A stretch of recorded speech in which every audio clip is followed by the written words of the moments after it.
Hey, everybody. Welcome to our last show of 2024 for Ask Professor Paranormal. It's good to have folks here. Really appreciate everybody coming by and supporting this show as we go along. And as usual, I see some familiar folks. Hi, everybody. As usual, let me just put out there that, of course, I'll be answering questions. You can bring up topics. I do have something to talk about. An investigation that was done last week. Not a real deep investigation, but it's a start of one. I think that may be longer term at some point. But I'll start out by just mentioning the tentative courses I'll be teaching starting in February. And I say tentative because one of them hasn't been confirmed yet since I'm co-teaching it with someone. So I will be teaching 3 courses starting in the beginning of February. One of them is the field investigations class for those of you who are interested in taking a parapsychology-based investigations class. It's the first of 2 in a sequence. There's also an advanced field investigations. You don't have to take them both. They are available for credit towards one of our certificates. We have a couple of investigation certificate programs. They're available also just to take for fun. So it is the field investigations of apparitions, hauntings, and poltergeists I'll be teaching starting the first week of February, first full week of February. The other 8-week class, so that's an 8-week class. The other 8-week class I'll be teaching, at least tentatively, I'm just waiting for my co-teacher to get back to me, is called A Skeptical Approach to Parapsychology. And in the past, it's been co-taught by myself and Kenny Biddle, who is a fairly well-known skeptic with the Center for Inquiry.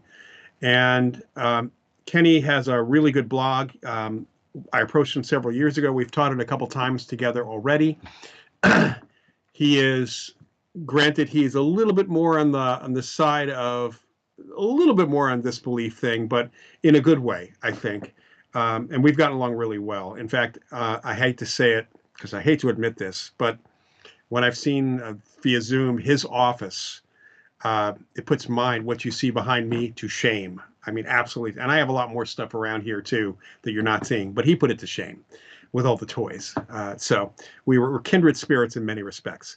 The skeptical approach kind of covers how to be a true skeptic with critical thinking, whether you're an investigator or a researcher, or just a consumer of information about the paranormal, and how to ask questions about it, how to think through things, a little bit of dealing with the criticisms of parapsychology from our perspective, also criticisms of the skeptics, which is really a good thing.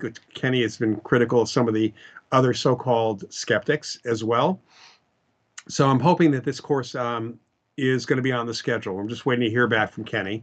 And then the third course I'll be teaching, which will be in March, it will be a 4-week class, which will look at the technology involved in investigations for EVP, instrumental transcommunication, just kind of the tech, the equipment, and all that stuff. We touch on some of that in the skeptical approach, but we'll talk about applying some of the what's learned about the actual function of the equipment that's out there and whether you really can use it the way it's being said.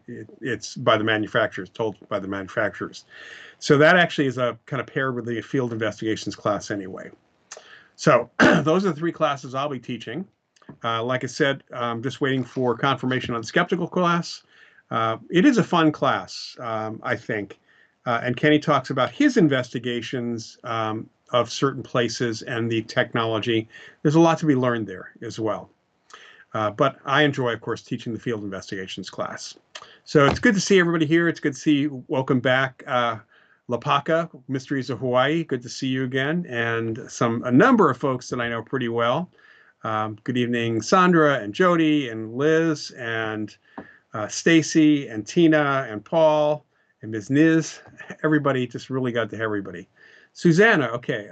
Love to know source of more countdown music. All right. That's really up to my producer to actually jump in either in the chat or he can actually speak up if he feels like it. That's Graveyard Grog. So I'm going to leave it to him right now for that. I guess he's looking at it now. So, and thank you, Paul, for saying something about the Rhine classes. And Paul, because I know you're going to ask, the class on survival of bodily death will be offered in the spring again. That's on the schedule for the spring. For those that are interested in the evidence for life after death, for that. Okay, so let me tell you a little bit about what I did last weekend. Besides ending up with a major toothache, having a tooth pulled a couple days ago. Nothing to do with the case, but just timing wise, it was very unfortunate. So last Sunday evening, I, along with Mariah Kunau, who's a medium, psychic medium I work with, and a former student of mine, were invited by a friend of mine in LA who was able to secure 4 hours after hours alone, along with one docent, really a really nice guy named Ed, at the Whaley House Museum in San Diego. You know, that place has been labeled, of course, so many places are labeled the same way, the most haunted house in America. The Whaley House is open to the public as a museum. It is, there's even, because of the current owners, you're actually able to rent the place for paranormal investigations if you want to. And when my friend Tom and I started working on this, he was able to get them to give us 4 hours late at night. It was a little bit very late at night, actually, last Sunday night. We, I think, challenged their normal normal rentals in terms of the way we did investigations, because one of the things we insisted on was having the lights on. And I think everybody here has heard me talking about that before. All right, hang on a sec. I'm going to stop for a minute. Graveyard Grog, go ahead and hop on with voice so you can give Susanna her wish for Christmas.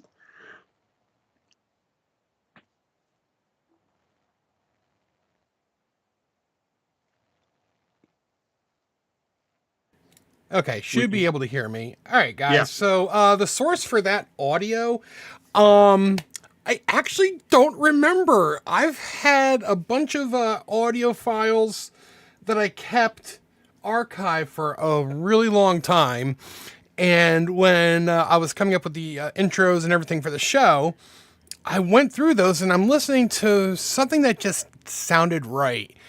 And that was like the third or fourth one in the list that I was going through. And I'm like, I like that one. I'm going to have to go back as I listen to the others. By the time I got to listening to the others, I think it was like about maybe 8 altogether. And I was like, that one I really like. Unfortunately, I don't remember where I had gotten it from. It's such a long time ago and I got that file. But I will try to find it out there. And if I do, I will definitely let you know. Okay. Thank you. Thank you. And Susanna will let you know as soon as we can figure it out. By the way, the music that is over my actual intro was done by a friend of mine years ago. Oh, wait.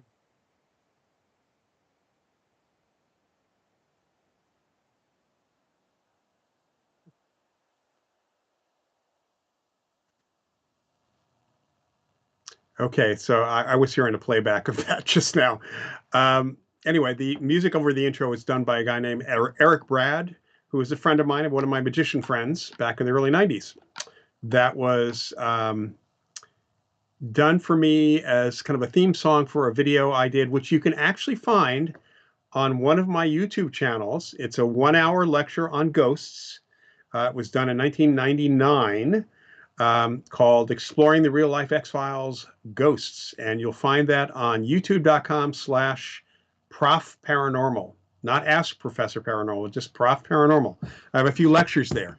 And before I get to back to the Whaley House, I will mention that on that particular YouTube channel, you'll also find a multi-part seminar that Annette Martin, who was my investigative partner for many years, a wonderful psychic medium. We did a workshop in San Francisco in 1997, and we video recorded that and even sold it for a while. So you'll find that webinar, that seminar, actually video seminar, actually on that site. And there's a couple other lectures of mine there as well. So that's just simply youtube.com/prof paranormal, PROF paranormal. Okay, back to Whaley. Um, anyway, we did visit there. We had a huge amount of technology. My buddy Tom is an engineer. He had some really cool video and audio technology and some other stuff as well. Of course, we had EMF sensors. We had I had a FLIR camera. Tom also had a thermal camera as well. Not that we had thermometers just to check for any temperature changes. We had Mariah had brought along a few things, including some electrostatic detectors, so static electricity, and she and I built a small from a kit, a small theremin, which reacts to electromagnetism. In fact, it's a great tool to have, and that is what is inside a REM pod, is a theremin kit. So you can spend a lot of money on a REM pod. It does have pretty lights, or if you just want to focus on what it actually does, I would get either a kit to build a theremin. It wasn't hard to put together, or I would spend $100. In fact, I'm probably going to do that real soon. I haven't done it for many reasons, to actually buy a theremin. A theremin in its native state looks like a black box with an antenna coming up, and it's used to play music. You can learn to play music with a theremin. You could even do it with these theremin kits. All right, so we had one of those with us as well. So we were there from shortly before 11 p.m. till about 3 o'clock in the morning. And, I'd spent some time reading up on the situation. There was a curator of the museum from the year 1960 to, she passed away in 1998. Her name was June Reading, and started out apparently as a skeptic. And Tom and another person I knew, who I've not been in touch with for a while, actually got to know her very well. Tom had an experience of his own in the place, as have so many others, even during the day. In fact, there is a segment from The Haunting of with Kim Russo, where she went back to the place with Regis Philbin, who had an experience in the mid-1960s, and another one later on as well. So there are experiences going back decades, not just recently, but going back quite a long way. And June Reading started out as a skeptic, but she had so many experiences, witnessed so many different things, that she was definitely not a skeptic by the time she finished her own passage in this lifetime. The Whaley House is an old place. It's the oldest brick building still standing in California, built in the mid-1800s by Thomas Whaley. It had a granary attached to it at one point. It kind of looks and feels older than it does on the outside. And there have been several bits of reconstruction that have happened over the years as well. The place was owned by a historical society of sorts for quite some time. Then a few years ago, it sold. Actually, not too long ago, so a couple of years ago, it sold. They were leaving, and the people who took it over, unfortunately, did not get the original furniture. So the previous folks who had been running the museum actually, unfortunately, took all the museum furniture, the original Whaley furniture. So the furniture, for the most part, that's there may be one or two pieces that are original, are actually similar period. So late 1800s period furniture that's there. So it's just not the original. And that's something important to also know, is that means it's not exactly the way it was before, but that's okay, because there were times that the place was pretty run down and needed to be fixed up as well. The Whaley House is one of those places where people will have experiences, apparently, during the day, possibly even on one of their tours. The idea of having to do this after dark, the only reason really to do it late at night is for quiet. It's in Old Town San Diego, for those that may not know. It's a very busy area, very busy through late Saturday night. There's a bar across the street. So if you're trying to do anything acoustically, you obviously want to make sure that the neighborhood is quiet, not just um, the building itself or right the immediate surroundings. And there's also some homes behind there who could be having big parties on Friday and Saturday, and even weeknights for that matter. So we were able to do Sunday night, which is, the place, the whole town practically shuts down in that area. And it was shut down. The bar was still open for a little while after we opened, but it's not like we were hearing any noise. So we didn't have to worry about noise from the outside for that matter. I have not been through all my audio recordings to see if there's anything via EVP, but I don't really find that that's been very, very productive for what I've done in the past. Also, because of my tooth this week, because I had that tooth issue, I haven't really even sat down and watched some of my video. I know Tom has gone through his, and we have some really interesting clips. Eventually, we'll be putting stuff up on YouTube. So there will be a link from this channel and my other channels to what we end up putting up eventually. And we had very little going on, actually. And one of the things that I found really interesting, and this is partly because of the way the place was wired internally and externally, that unless you were really on top of an outlet, there was no EMF. I mean, I was getting like 0.1 milligauss, which is next to nothing. In fact, that's less than what you'd find in your normal home. Going near the lights, of course, you get electromagnetic field. Going near other places, even the conduit, the electrical conduit outside, when I checked it afterwards outside, it was incredibly well shielded. So I got 0 from that, which was really interesting. Not something you normally find in the average home for that matter. So EMF was used practically was really not helpful. I did have a natural tri-field meter, which picks up kind of the electromagnetic fields that are natural in the environment. It could even react to human beings. That was pretty much uneventful too. There were a few points where it was sitting by itself and there were some serious spikes for a moment, but I can't really say what those might have had to do with in that case. So as we're going through, Mariah was picking up different, was actually getting some spirit activity, which at some point we'll sit down with Mariah and kind of video, we'll be able to put some of that stuff up as well.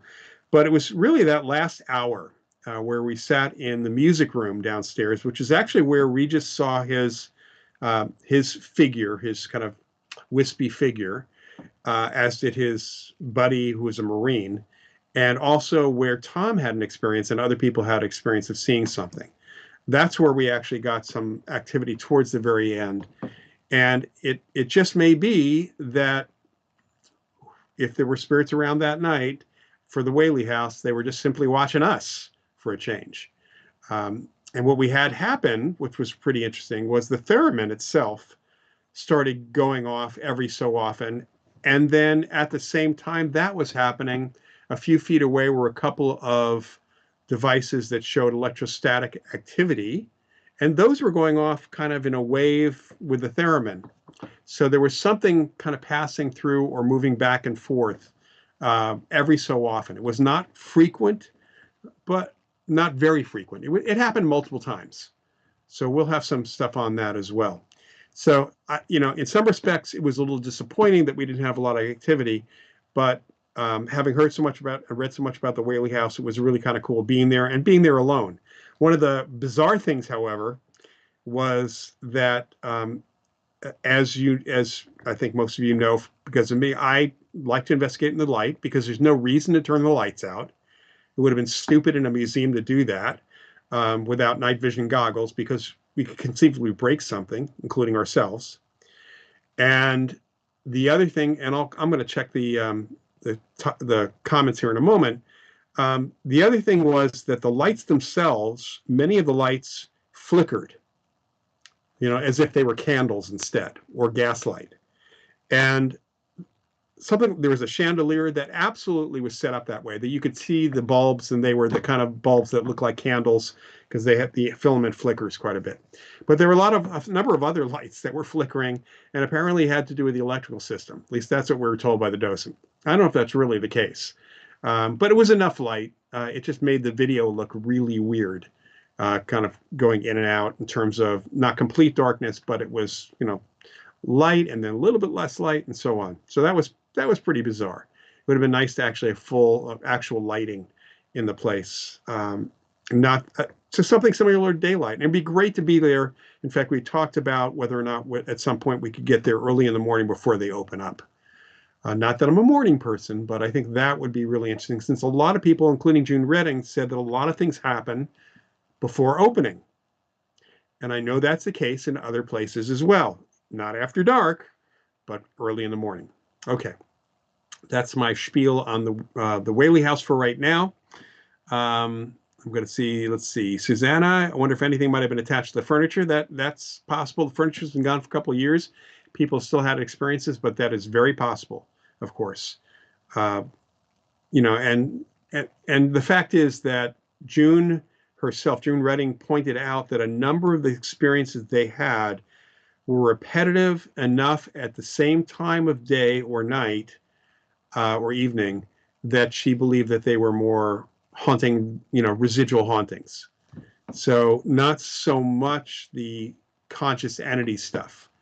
And that's something we always have to consider in places that are this old, that the phenomena itself may be residual and completely residual, or there may be a combination. And it seems like the Whaley House is a combination of both, as it happens.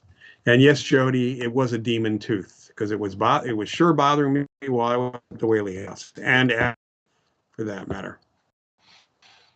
Okay.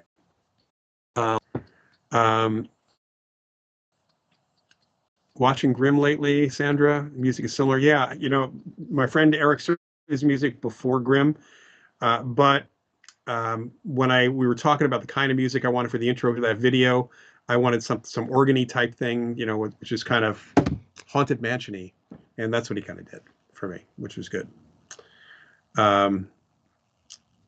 Let's see, and during credits and so on. Okay. Anybody have anything else now that I've kind of done my diatribe on the Whaley House? And I really encourage you to read up on the Whaley House if you're interested. We may be going back again. I have to find another time to go. It just really is going to depend on my buddy down in Sandy in that area and what we're doing next for this, because it may need multiple visits to really get a feel for it. Paul's asking, any new interviews coming up? Yeah, I actually have 3 scheduled. One, I'm being pre-recorded for 3 different interviews. One of them will be next month, and it's Haunted UK is the name of the podcast. The other one, I'm not sure, I can't recall the name of the podcast actually that I'm doing. I'm doing 2 interviews this week. And then I've got another one. Paul Dale Roberts is having me do one next month as well. So I'll be having a few that I'll be putting up. I'm actually going to be launching a new website probably this week. It will be sparse until I get it done. The website will be simply www.lloydauerbach.com. It's going to be my author website, and I'll have a blog on it I'll be working with. I haven't done that in a really long time, but I will be doing that there. I have not put it up yet. It will be up, like I said, probably in 2 or 3 days is when I hope to have it actually up. At least the bare bones of it. Again, most of it's going to focus on my books to start with, but then I'll be adding some other things to the blog and some links to videos and other things, a media page and so on. So it'll be just simply lloydauerbach.com, and remember to spell my name with 1 L. Otherwise, you'll never find me. All right, let's see. Next IANS conference in Chicago. Yeah, I'd love to be there, but unfortunately, I think it's at the same time that something else I'm doing is going to be. Paka, Mysteries of Hawaii. It's true what you said about going an early hour before place opens. Most active hour there in Hawaii is 4 a.m. Most active hour that I've seen at some of the restaurants I've been involved with have been between 10 and 11 a.m. Not much earlier than that, and not at 4 o'clock in the morning. The one problem with 4 a.m., with 3 a.m. and times like that is there has to be someone who's told you that is most active. And my experience over the years is that ghosts don't wake people up at 3 o'clock in the morning generally. I can say that I had one case with a residual haunting where that was the case, but most of the time they don't get woken up. So you don't really know what's going on since most people are asleep at that hour. With the public places, if security people have pointed that out, that's great. And that has happened in a couple of instances because they're the ones that are awake. Security and maintenance. The janitors can sometimes be your best source of information at public places for that. Okay. Is there a way to anticipate how much emotional charge in real life could result in a haunting or apparition? Not really. There's a lot we don't know about the mechanics of residual hauntings. With apparitions, you're talking about consciousness, and we're talking about people who are dead. So any emotionality is going to come from them. Um, and it's really going to depend on them and how much they might feel or project at that moment. For actual residual stuff, we see that the more emotional, there's two kinds of residual hauntings. There's the highly charged emotional type, where you're feeling the emotion, and in fact, you might get a visual, you might get auditory as well, but the emotion is kind of the prominent piece of it. Think of that as the biggest volume. And the other kind are the everyday activities like footsteps, or the smell of somebody smoking a cigar, or the sound of somebody sound of pots and pans rattling in the kitchen, which don't tend to have a lot of emotionality at all. They tend to just be replays of past events. And the physics of what's actually happening, we tend to think, and this is just simply, really, it's a hypothesis that has not been fully tested at all. The hypothesis is that the geomagnetic field, the Earth's magnetic field, may be think of it as the recording device and carrier, or some other form of electromagnetic information container. Because that's one of the reasons why we find very often a correlation with electromagnetic fields and residual hauntings. You don't find the same correlations with apparitions. It's not consistent. It's not even close to consistent. With hauntings, there's often some consistency of correlation, but not absolute connection there. So it's still really difficult to figure this out. And what needs to really happen is there needs to be a concerted effort with the appropriate equipment at places that have regular residual hauntings perceived by living people.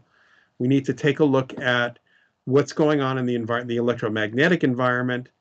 And it may not even be electromagnetic. It may be something else that connects with our brains in some other ways as well. The other possibility, the other thing that's done, and I have an idea for an experiment, would be to use one of the commercially available Shakti helmets. That's what they're called. They're actually based on Michael Persinger's, what was called the God helmet. He didn't call it that, but it's a helmet that mimics the Earth's magnetic field and can basically cause you to have certain types of experiences, which would, of course, indicate that these things are not paranormal at all, but there's hallucinatory. However, with residual stuff, we have historical information imprinted in that. Unlike the experiments that Persinger did in the lab, when people perceive a residual haunting, you often don't know anything about the location, and yet the residual does tie back to something historical or something very recent from living people. So it would be interesting to take a Shakti helmet on the road and go to places that, and keeping the subjects blinded to where they're going, actually see in a place that has no reports of hauntings what they experience. In a place there are reports of hauntings that are historical, do they experience the historical haunting? Is there a connection there? So that would be an interesting thing to look at. Susanna, recently, the Earth's magnetic field has not, it shifts all the time. I mean, on a local level, there's no there's local shifts all the time, from earthquakes, from weather, storms, all sorts of stuff. There is, of course, over the last, 30 years, talking about there are reports or articles about people predicting the Earth's poles are going to shift, are going to flip. So north will become south and south will become north. That's happened before on our planet. Um, so it's, but that hasn't happened, at least not yet. But there's always shifts in the Earth's magnetic field. That's what Persinger was looking at, actually, to begin with. And that's what Sir Roney Dougal has found, that there is a kind of an effect on the local magnetic field, Earth's geomagnetic field shifting. There's an effect on the pineal gland, which regulates serotonin and melatonin in the brain, in the body. So there's some other things going on as well. Persinger, Paul says, Persinger talked about the Earth's magnetic field and the temporal lobes in relation to paranormal events. Yeah, I mean, absolutely. There's the effect on the geomagnetic field seems to be on the temporal lobes as well as the pineal gland. There's kind of a different thing. So really interesting stuff that needs to be looked at on the geophysical effects on us in general. A buddy of mine, Martin Caden, who I've mentioned before, who was a science and science fiction writer, consultant at NASA, creator of the $6 Million Man via his novel Cyborg, and also able to do PK. Marty, knowing the NASA people, he was literally still consulting with NASA folks, mainly on their history, but he'd been around since the very beginning. Marty was concerned that astronauts leaving the Earth's geosphere, the Earth's magnetic field, which is the envelope around the Earth and Moon, because we're a two-planet system in that sense, that without the Earth's magnetic field or that kind of geomagnetic field that's present, he wondered what would happen to the astronauts at that point. So between here and Mars, unless they are artificially creating that field in the ship, which they can easily do, it's not a hard thing to do at all. Got to wonder what's going to happen to them. Going to suddenly become very psychic? Are they going to go crazy? What's going to happen? So, we don't really know all those effects, and there's not a lot of research besides what Persinger did on this kind of effect on us. Do you think that if moving to a new home can cause an increase in PK experiences? Well, any change can potentially increase your PK experience, any psychic experience for that matter. That, especially stress. Stress will definitely increase PK experiences, spontaneous PK. We know that. So if the stress of moving, I sure can think of that doing it. There's no question. Getting a new job could do it if if you're having a problem. Just about anything in your life. In fact, with poltergeist cases, for the most part, we ask what's changed in their life when these phenomena started. So that's always something. Susanna, the poles have not shifted recently. They have shifted thousands of years ago, but they have not shifted at this point. They haven't flipped. Melvin Morse has written some really great stuff on life after death. He has worked with my colleague, Vernon Neppy, who is one of the leading neuropsychiatrists. And he is the leading expert on deja vu, by the way. He's up in Washington State, in the Seattle area. Temporal lobe has been known as the God spot. It's really where a lot of epileptic activity happens. It's where a number of psychic effects seem to start from. So it's something that is of interest, certainly, to people in our field. Mario Beauregard, another I'm trying to remember what his title actually is, but he's a consciousness researcher as well, and neurologist. I think he's a neurologist, a neuroscientist, certainly, as well. Okay. Oh, you've talked. So, Paul, that's great. I've only talked to Mel Morse once. This was years ago. I've communicated with him a few times as well. And it's been a while since I've talked to Vernon Neppy, but Morse and Neppy have worked together a number of times over the years. In fact, Neppy is NEPPE. I would suggest you look up his work because it's very, very interesting. A little dense, but very interesting. He's one of the really great thinkers about how the brain works in relation to psi, in fact, and especially temporal lobe activity for that. Okay, so we have a little low right now. So let me think for a moment here. I'll tell you a little bit of it. For those of you who have not taken my field investigation class, let me kind of give a pitch for that. And really, one of the things I want to say is if you know anyone who's interested in learning more about parapsychology, learning more about how we approach everything from field work to work in the laboratory. The Rhine Center has a wide range of courses. It's the Rhine Education Center. It has a wide range of sources of courses, and we have a kind of a sequence of courses that relate more to field work. We have courses that relate to experiential stuff. We have courses that relate to laboratory research and kind of an overall introductory type thing.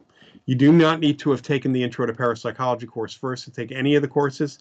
It is a required course if you're going to go for a certificate, and we have several different certificate programs available. The Rhine Research Center is going to be celebrating its 90th anniversary of the founding of, I guess you could say, its parent, which was the Duke Parapsychology Lab. Duke University's Parapsychology Lab was founded in 1935. So we're going to see the 90th anniversary coming up this year, and the Rhine Center will be having a number of different activities, both in person in Durham, North Carolina, and online to celebrate the 90th anniversary. We're very proud of our courses. We have some great people teaching them besides me and John Kruth, who is the executive director. And I think we're pretty well respected within the field itself, considering there's no real academic work right now. Although there is a new master's and PhD program that is started at a university in Southern California, which we can get into at some point as well. That's just starting up in 2025, in fact.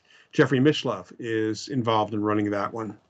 And by the way, if those of you who do not follow Jeffrey Mishlove, his show, New Thinking Aloud, ALLOWED, which is a reincarnation. It's a YouTube reincarnation of a PBS show he did in the 1980s, simply called Thinking Aloud. And he has been interviewing some of the leaders in consciousness, in parapsychology, and in and around similar topics that are there. And you can easily find his YouTube channel. I highly recommend that. Okay, are there any functional MRI studies of psychics? There are fMRI studies that have been published, a few that have been published with looking at what's going on in the brain of a few psychics. Not a lot. There hasn't been a lot of in-depth studies, partly because of lack of access to equipment. That's been a problem. Our field is incredibly underfunded, considering what the potential happens to be. And that's partly because of the academic bias against our field, and that led to the Skeptics Organization actually ruined it for us, for our field, in terms of funding sources. So that's been a real problem for us. Hang on one second. I just want to check something. I'm checking for the name of I never remember the name of this new university. It's a new university in Southern California. Let's see here. California Institute for Human Science. I think it's in Escondido. So it is Southern California. They actually have a campus, but they do online as well. So it's the California Institute for Human Science is the name of that university. You can find, what I would suggest doing is going to Dean Radin's website, and that's just simply deanradin.com, and looking at, he has a link to something called recommended references. And I believe that there are some papers that might be referenced there on the fMRI studies that have been done. For the most part, the study, and there have been a couple of recent ones from what I understand, done with a couple of mediums. I don't know that they've been published yet, but there have been some done there, but there have been some other brain, EEG studies done with mediums as well. That's been going on for a number of years, in fact. The University of Virginia Division of Perceptual Studies has done great work. The DOPS studies, University of Virginia Division of Perceptual Studies, look that one up.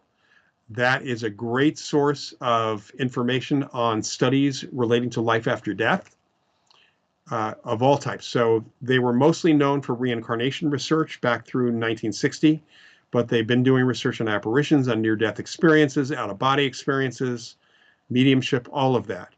And this is in the medical school. So it's really coming out from a very, very scientific approach for that.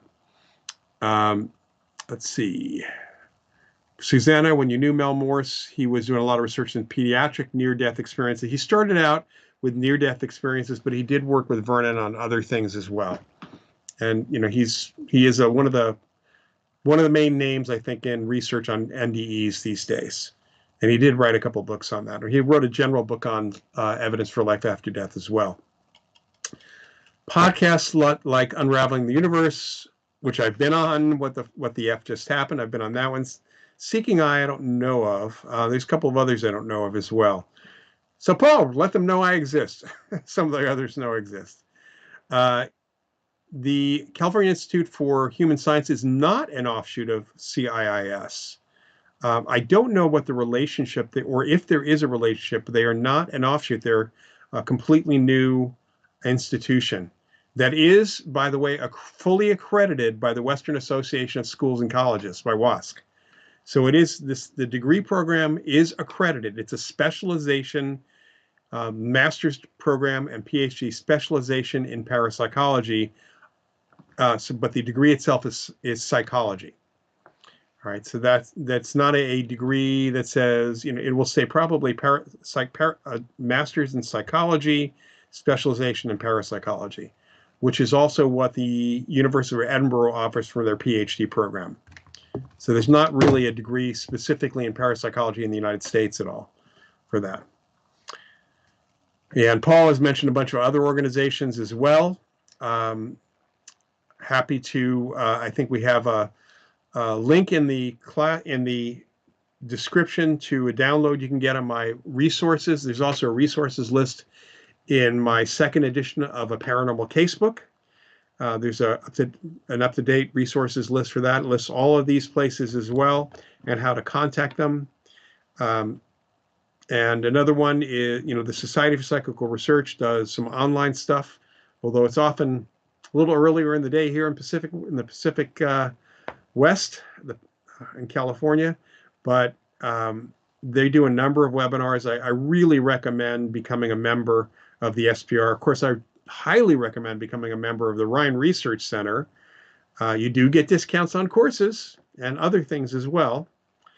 And right now, I know that we are trying to reestablish a link between our website and the Vimeo platform we've been using for our videos. There's been something that we had an intermediary system that's not working as well. Are you going to create a program for degrees in parapsychology? Well, that's a good question. Eventually, what the Rhine Center would like to do is build up to a point where we can become more academic. At the moment, the courses for credit, things are graded. Let's put it that way. We haven't done tests and things like that. To really become a degree offering institution, there's two things that need to happen. One, we would need to expand our courses.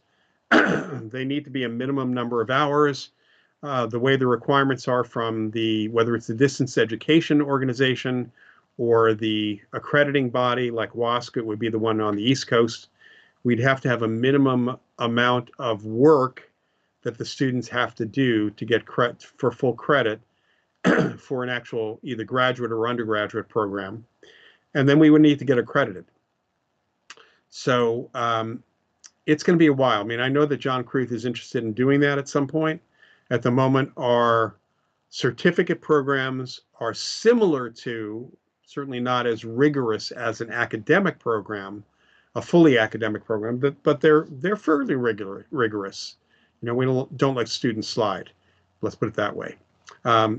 Maybe easier graders than perhaps for an academic course, but do provide really good base information and, frankly, as much information in an 8-week class as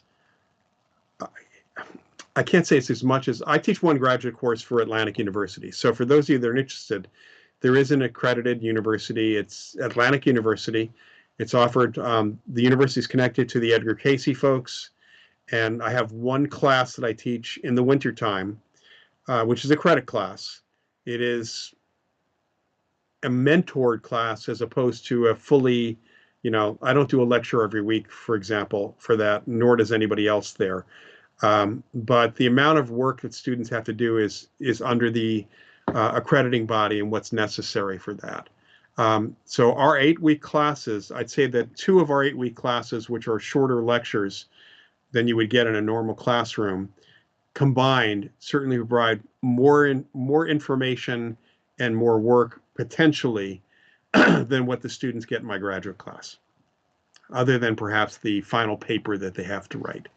Um, certainly love to see another graduate program start up. But right now it's this California Institute for Human Sciences. It's really great that Jeffrey's putting that together.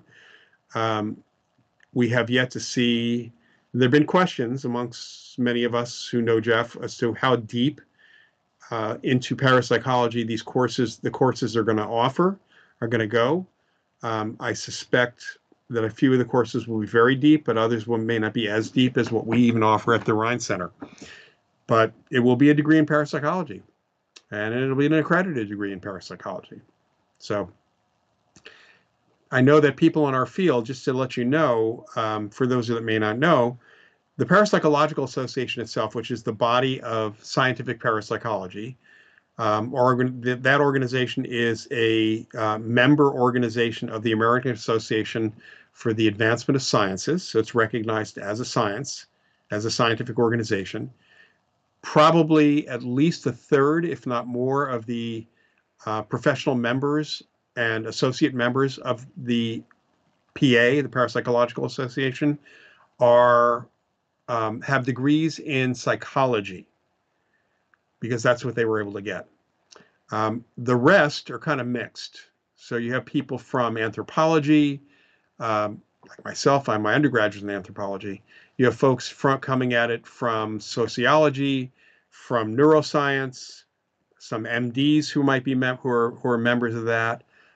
You have folks coming from physics and engineering and chemistry.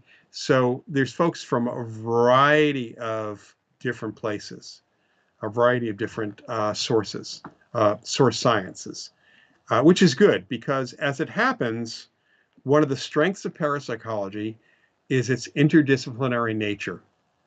I really, and I know this has been written up by some of my colleagues as well, even more very recently, is that parapsychology is truly an interdisciplinary science because we look not just, even though the word means on the side of psychology, we're looking at consciousness and effects of consciousness, which has implications and explanations from that kind of fall into all sciences. Maybe not chemistry so much, but certainly, or geology, although geophysics certainly has an effect here too. So the physical and social sciences kind of feed into us, and it's important that that happen because we're trying to figure out what is ESP, what is psychokinesis, how does it work, where does it come from, is it the brain, is consciousness even in the brain? There's so many questions around consciousness that are only now being looked at by folks in other fields. We've been looking at these questions for decades. And I was actually recently asked by someone, my Ask Professor Paranormal, my Ask Prof Paranormal at gmail.com email, place you can actually send me questions. He was asking about that, about the interdisciplinary nature and about consciousness itself. For us, we don't, first of all, it's important to know that in science, you don't look for proof. I mean, everybody wants proof of something, but it's really about evidence. You build a model, a theory, and a model based on evidence. The theory can be true in the sense that all the evidence supports the theory until some new piece of evidence comes through that changes the model or changes the theory. Science is an ever-evolving thing. Our understanding of the world is ever-evolving. And when it comes to consciousness, David Chalmers has called the hard question of science, what is consciousness?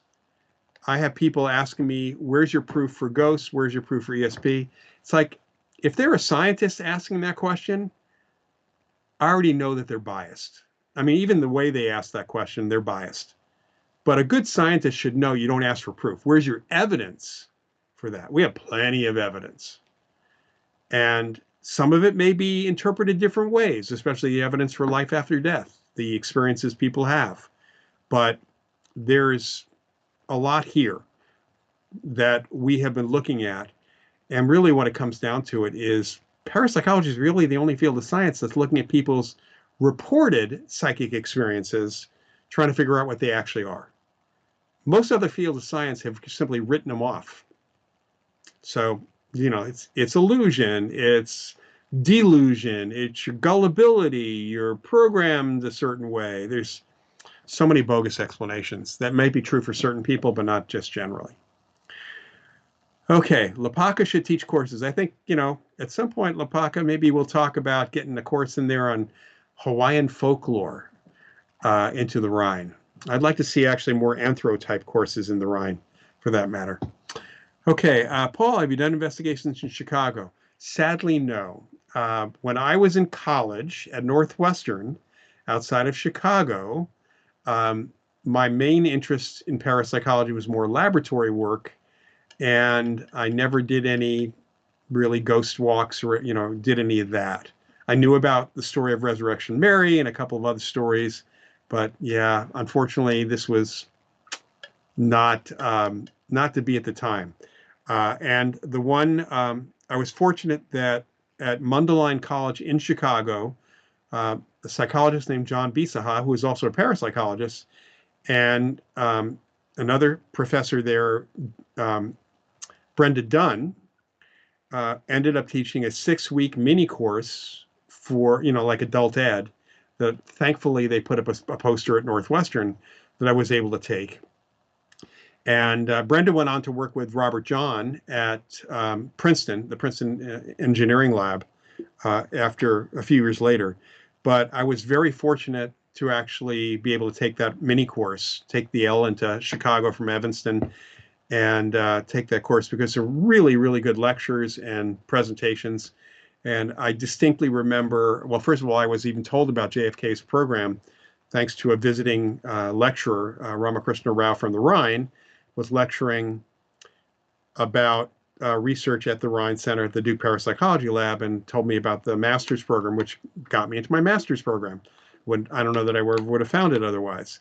But we had a session on psychokinesis, which was interesting, considering that there was a woman there when Bisaha set something up for us to try to move in it was really interesting. He had he'd cut the bottom off of a glass water jug, for the water coolers, plugged at the top, put it on a fabric, put it on a base.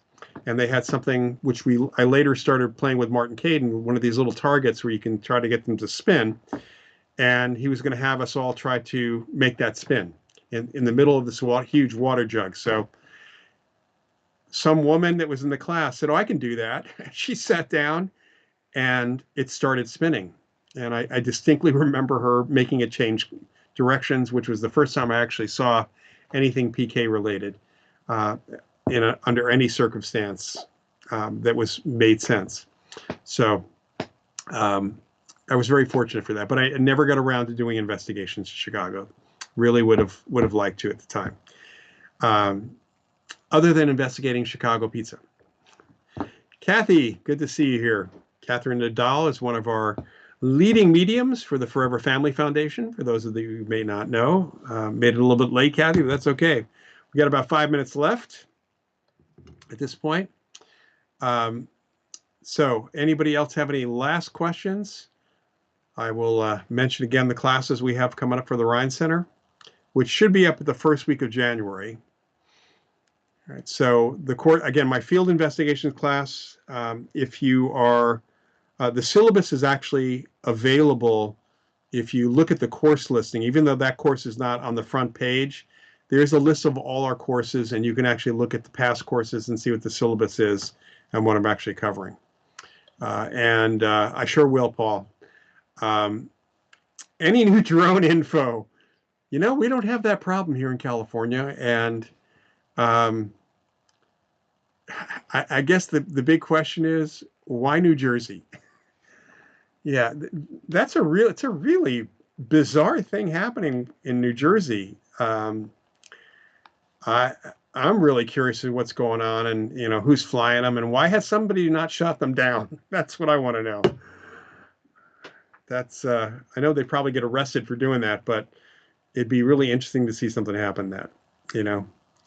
Um, Yeah, so the field investigations class, I talk about the kind of the basics, what we do in investigations from a parapsychological perspective, and a little bit of the history, since for some reason most ghost hunters are completely aware that the history of investigations actually technically goes back about 2,000 years.